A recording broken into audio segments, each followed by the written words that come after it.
Unajua ukiingia kwa kanisa kuna kuanga na mapasta type mbili. Kuna wale mapasta wana preachingi vi soft. Like pastor anaingia kwa kanisa unasikia Bwana asifiwe kanisa. Bwana Matthew nakuona pale, you got married the other day. God bless you. I can see you my brother. God bless you. Very soft. Lakini mapasta wa second service wanakujanga na vitisho. Kanisa mapepo. Nao ni wale mapasta wanaweza chambua msanii wa secular ambako umchukie.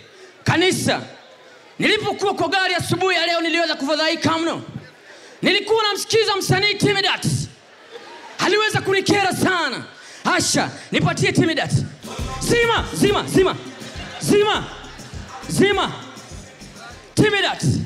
Kanisa, Timidat anasema kasabuni. Nataka niwakumbushe kitu ya kasabuni. Tukiingia katika Zaburi 2:3, kuna mji ulikuwa unaitwa Kasa.